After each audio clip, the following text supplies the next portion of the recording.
Sa lahat po ng mga Aquarius at sa mga cross watchers, ito po ang inyong divine messages. Mga dude, ito po ang inyong divine messages mula po sa inyong mga guardian angels, guardian spirits, ancestors, mula po sa infinite source, divine universe, holy angels, holy spirits, divine highest white light. Pahingi po kami ng mga divine messages para po sa mga Aquarius at mga cross watchers. Ano pong kailangan nilang marinig, ano pong kailangan malaman. Life is hard right now. Look around. Help is at hand.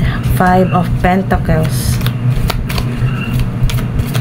Kasalukuyan po mga dude ay hindi pa rin kayo tapos sa mga problema po ninyo sa pera or sa trabaho, problema sa pamilya, pero mga dude, ito po ay confirmation, 8 of Wands, na marami pong good news ngayon pong January 2025.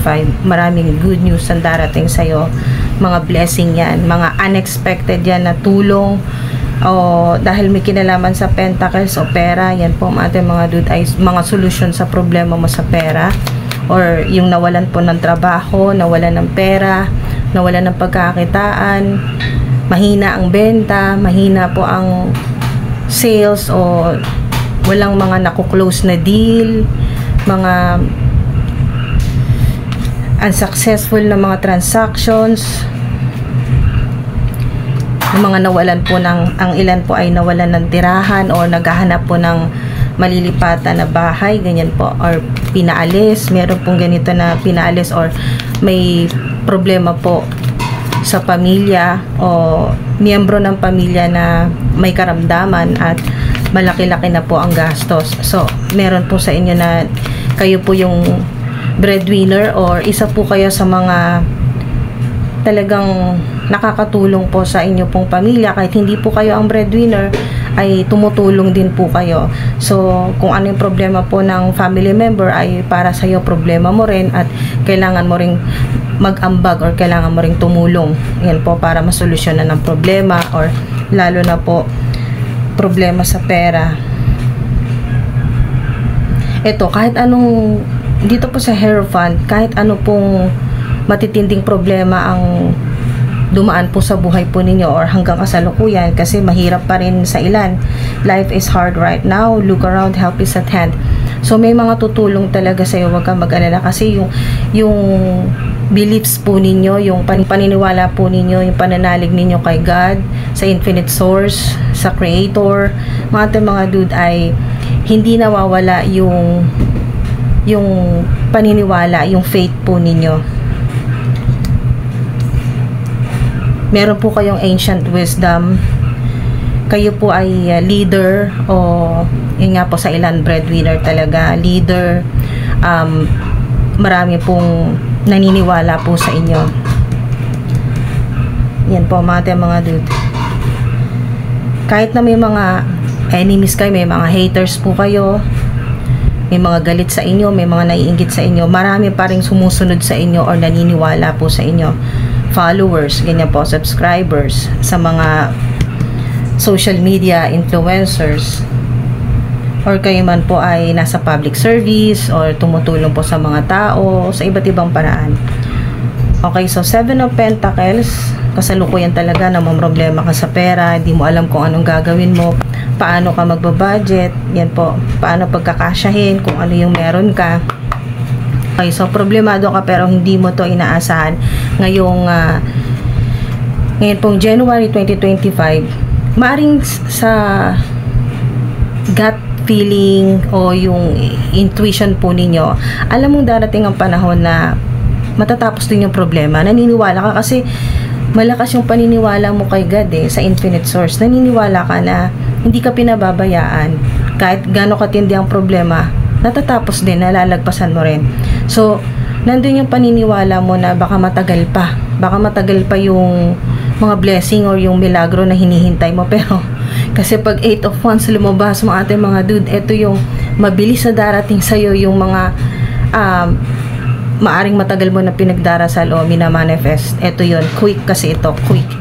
o maaari din na yung mabilis mo pagdedesisyon ay hindi mo pagsisisihan dahil yun pala ang makakatulong sa'yo. Pero marami ditong mga mabilis na darating, walang delays, mga ate mga dude, kung ano yung kailangan mo, ano yung hinihiling mo, darating yan ngayong January. So, meron ditong 555, 777, 888. Okay, so King of Pentacles. Yan po, sa mga lalo na wala ng trabaho or naghahanap po ng trabaho, merong mas malaking offer o mas magandang posisyon ito, mas mataas. Kasi King yan King of Pentacles. Ito yung maaring negosyo o career na talagang magpapayaman sa'yo. Okay, so meron kang good news na maaring ito ay email or sa mailbox or text, chat or tawag po yan, mga dude, na may tulong. Okay, may mag-invest sa'yo, may magpapahiram sa'yo o magpapautang, basta meron tutulong sa'yo sa pera na hindi magdadalawang isip. Malaki-laki yung pera yan na matatanggap mo or malaking opportunity yan mula sa father figure or mayaman. Male kasi, lalaki, mga dude. So, meron. Alright, so mga dude, maaring isang linggo. Okay. Next, maaring sa loob ng isang linggo, merong napakagandang balita or malaking opportunity ito. Merong mga blockages sa pera na natanggal na, okay, na unblock yung energy o yung vibe dito ay dahil naghintay ka. Naghintay ka pero tuloy-tuloy lang din, kahit na nahihirapan ka, sobrang stress ka, may anxiety ka, pero tuloy lang din yung ginagawa mo. Araw-araw pumapasok ka kahit wala ka sa, parang unmotivated ka, parang ganun, walang gana kasi nga inaisip mo na yung pinaghihirapan mo araw-araw, pinagtatrabahuan mo araw-araw ay wala pa man din, hindi ka pa nakakasweldo, ay meron ng mga nakalaan, may pinaglalaanan ng babayaran, mga ganyan po mga dude. So yung tahimik ka lang sa lahat-lahat ng mga pinoproblema mo. Ikaw yung nagbubuhat dito kumbaga sa ilan ay 7 kayo sa pamilya or sa tahanan, 7 kayo, pero ikaw yung nagbubuhat ng mabigat ng responsibilidad. Maring may family member na may sakit o 5 buwan na may sakit.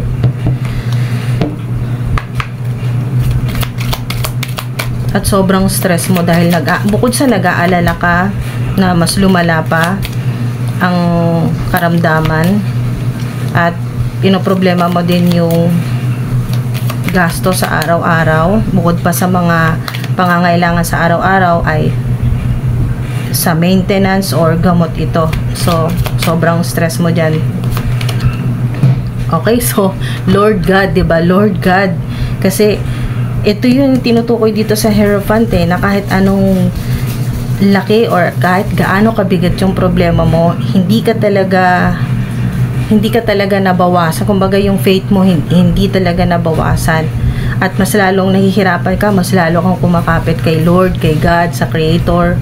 Yan po mga dude. Meron talaga masculine dito, masculine, 'di ba? Kanina tinutukoy lalaki o father figure na makakatulong sa iyo. At bukod pa dyan, unang-una si Lord, si God, ang infinite source.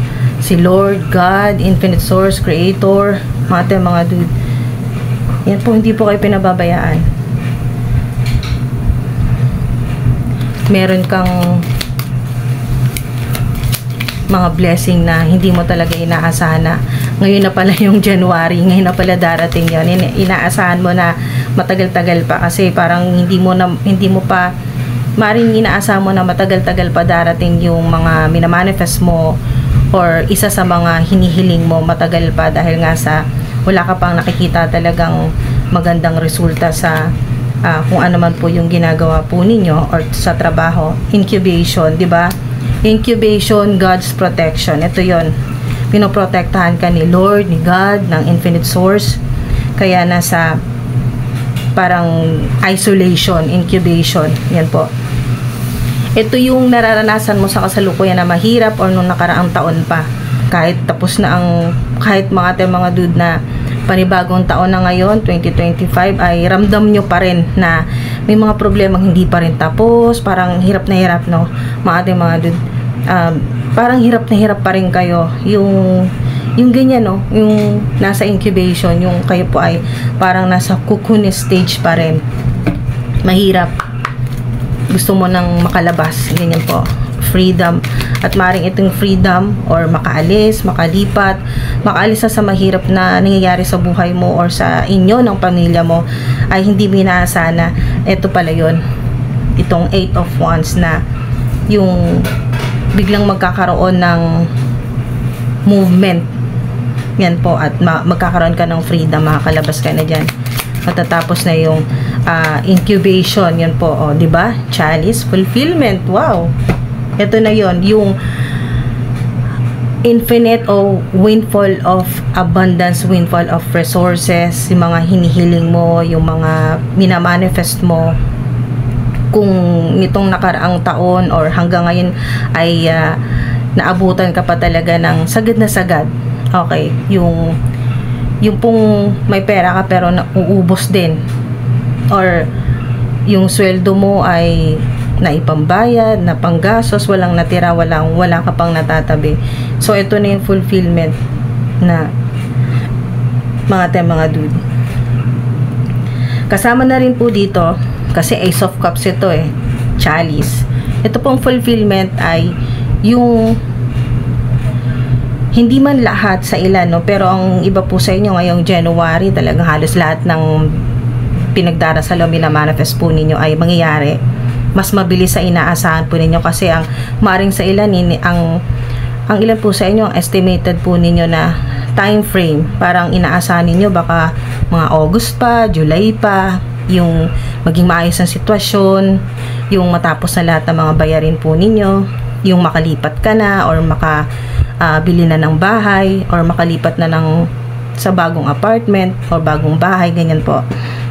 Kung ano man po itong pinapangarap or makaalis na, yun po yung travel, ay mga dude, mas mabilis pa sa inaasahan po ninyo at unexpected din itong Chalice, itong healing. Andito na po lahat cleansing, healing, kasama na rin po dito sa kung ikaw man o yung mahal mo sa buhay na may sakit, yan po.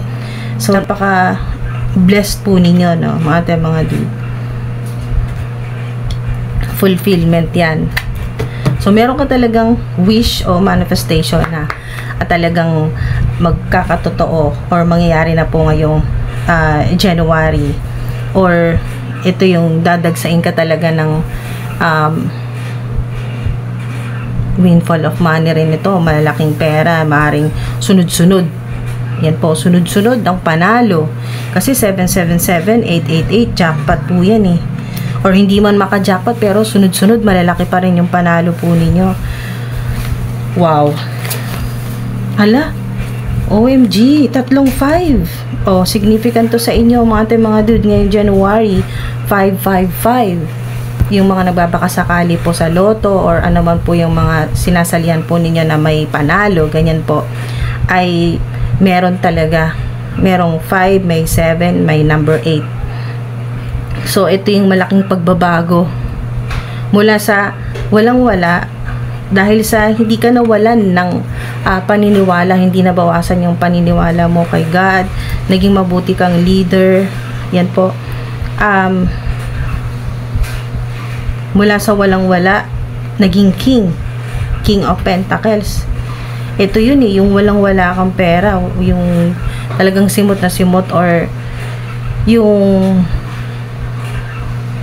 sinasabi dito na konti na nga lang yung pera mo, lalo pang nawala. Meron yung sa ilan ay nag-invest ka na yun na nga lang yung pera mo dapat, no? Mga dude, nag-invest ka at na-scam pa. Kumbaga, lalo patuloy loko-loko, lalong nawala ng pera. So, mula dito sa na bankrupt, ganyan po, or nawalan ng trabaho, ng position, or laging kulang yung lagi po kayong kulang sa budget, or kailangan po ninyong manghiram, ganyan po, or mag-loan. Ito na po yun. Mabilis yung pagtaas, no? Pag level up, mga dude. King of Pentacles. So, 555. Yan, mga dude. So, kung gusto po ninyong i-activate, comment 555 para sa big happy changes o talagang pagbabago po, no? Para sa windfall of abundance, windfall of money po ninyo.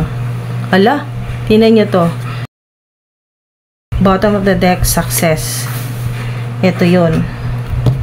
Yung wish fulfillment po ninyo. Ito yan, magiging matagumpay. Lahat ng efforts, lahat ng sakripisyo po ninyo, yung paghihintay po ninyo, ayan o, get more information. Marami kang matatanggap ng mga spiritual downloads. Pwedeng sa internet.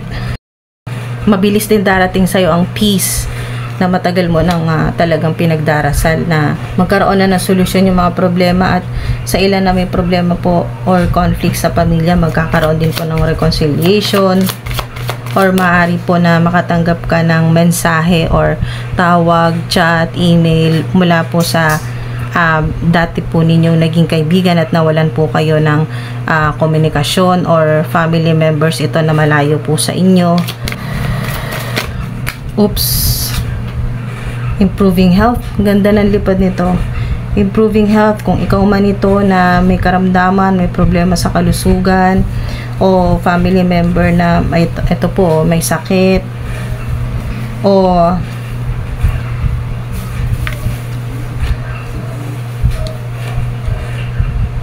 may kapansanan. Meron sa inyo na may family member na may kapansanan, may kondisyon, yun po, may ano man po itong health condition, o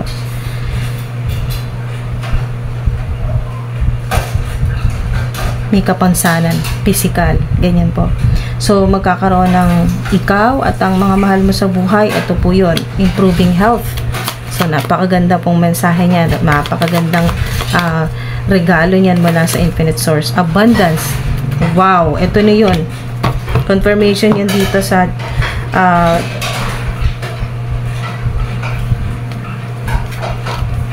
confirmation yan dito sa fulfillment, success. Ito po yan, abundance. Partner talaga ang success at abundance. Kasi lahat ng mga gagawin mo ay magiging matagumpay. At ito po yun, no? Talagang pinapaulanan ka ng golden opportunities, gold coins ng mga ancestors mo na Infinite Source, ni God, ni Lord. Ayan po. Para talaga sa'yo to. Wow. Hindi mo inaasahan na simula na pala ngayong January na talagang i-spoiled ka naman ng Infinite Source, ni Lord, ni God, na mga ancestors mo, na mga goddesses. Dahil may mga goddess dito na meron dito na sumusuporta sa'yo, pumoprotekta sa'yo, lalo na sa home, okay, sa inyo pong tahanan, sa pamilya.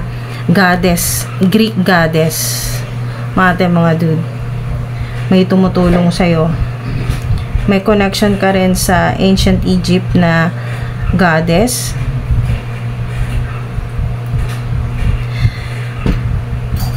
Significant din sa inyo ang purple,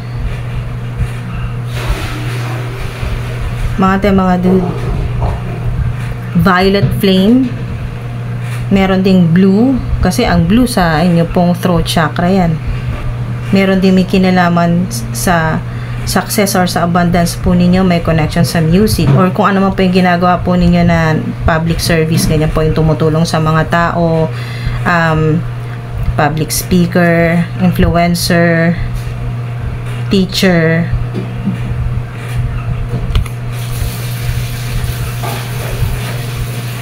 spiritual teacher, spiritual guru, mentor, life coach, yoga teacher. Wow, success and abundance, mga dude. Meron ding tumutulong sa inyo na Goddess of Abundance o Good Fortune. Ang ganda ng ngiti sa'yo ni Goddess Buena Fortuna.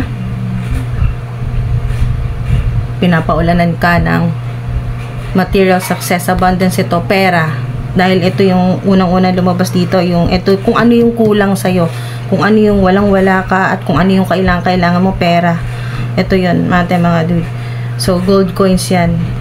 So, mga dude, ang sinasabi dito ng mga ancestors po ninyo, mga guardian spirits po ninyo, maraming signs, synchronicities, angel number, symbols na talagang magtuturo sa iyo kung saan or paano mo malalaman na ito po yung mga signs mula sa infinite source o sa mga angelic beings na or mga ancestors mo, goddesses na malapit na ito na yon, yung abundance success po ninyo, fulfillment.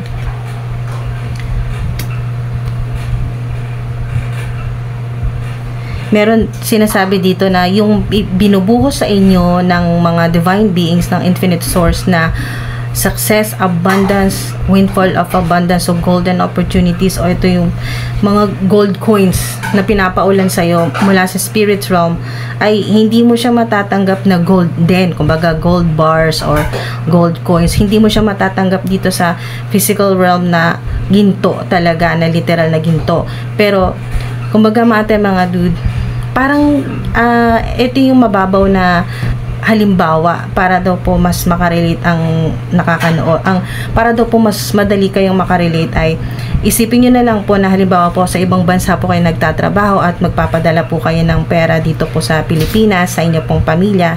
So mas mataas yung currency, mas malaki po yun pag na-convert na po sa peso. Parang ganito po yan mga dude, yung pinapadala sa inyo ng infinite source, so to speak, ng divine universe, na mga ancestors, angelic beings, na mga goddesses po ng good fortune or abundance ay pinapaulanan kasi mula na ngayong January. Kaya iwasan nyo na mag-isip ng mga negatibo kasi ito na yun ay halimbawa po yung currency, no, dolyares, yan po, dollars or euro, kung ano man po yung currency, pag na-convert po sa Pilipinas ay peso, mas malaki po, 'di ba? Mas malaki yung amount. Parang ganito po, gold coins, gold bars yung pinapaulan sa inyo mula sa spirit realm, at napakalaki ng amount nito dito. Kung nasaan ka man or kung saan mo bansa marireceive, ito pong pinapadala sa iyo ng mga angelic beings ng infinite source. Ayun, no? Binubuo sa iyo puro mga gold. Wow, kasi abundance yan. Prosperity. So, ayan na po, mga dude. So, para sa inyo to, claim nyo na kung ano man pong angel numbers na madalas nyong makita or kung ano man pong positive affirmations ang gusto po ninyong i-post, pang claim po dito sa inyo na magtuloy-tuloy na po. Buhos yan, no? Overflowing, tuloy-tuloy yung mga blessing, mga milagro o abundance, prosperity na darating sa buhay po ninyo, na tuloy-tuloy po yung flow. Mga dude, continuously in increasing quantity, palaki ng palaki, parami ng paramihan, kasi abundance yan. So, simula ngayong January, niaabangan ka ng maganda sa buhay mo, hindi laging stagnant, hindi laging puro mahirap, puro problema, hindi po ganon mga dude. So, at hindi rin ayan na po, mensahe sa inyo ni Lord God ng mga angelic beings, sa mga ancestors po ninyo, goddesses ng good fortune, good luck, good karma, ng abundance, prosperity, cornucopia din. So, tapos na to mga dude, tapos na po ito, incubation, isolation. Ipakita mo na yung sinasabi dito, get it out to the world. Ipakita mo na kung sino ka, kung ano yung kaya mo, lahat pa ng pwede mong magawa. Tapos ka na sa incubation, tapos ka na sa isolation o hermit mode, tapos ka na dyan, nandito ka na sa receiving mode, kasi ito na yung nagpapaulan na ng grasya, ng milagro, ng tuloy-tuloy na yan po, windfall of money, windfall of resources, healing, kasama na po dyan, lahat na po yan, kasi improving health, kasama na po yan, pati peace, kapayapaan sa pamilya, sa mga tao na hindi maganda ang trato sa iyo, basta lahat na po yan sa mga negative narcissist po na mga tao sa paligid po ninyo, halos lahat. Hindi man mawala yung mga snake or mga toxic people, at least naman yung mga nakakalapit sa'yo simula ngayong January ay mga talagang mapubuting tao. Yun na po yung ma-attract po ninyo, mga positive people or like-minded people. Marami ka pa mga impormasyon na matatanggap mula sa spirit realm, at napakaganda talaga nito mga dude, na yung abundance po ninyo nagsisimula na. Umpisa pa lang ng January, mga dude, January 1 nag-umpisa na magpaulan ang infinite source ng mga gold coins, gold bars. Ito po yun, oh. Ang mga angelic beings nagbabagsak na ng mga gold. Yan po, gold coins, gold bars para sa iyo. Okay, mga dude, ang gagawin mo na lang ay maging open ka na lang para tanggapin ito. Pagtanggap na lang ang gagawin. So, kung ano man po yung mga angel numbers or Bible verses, mga gusto po ninyong i-post dyan na i-comment po ninyo na pang-claim, yan po, pang-claim po dito po sa abundance success po ninyo. Sa mga gusto po ng part 2, paki-comment na lang po dyan sa comment section part 2. Maraming salamat po. Sinamahan po ninyo ako hanggang dito po sa dulo. Ingat po kayo palagi. Maraming salamat po hanggang sa susunod po. Thank you po.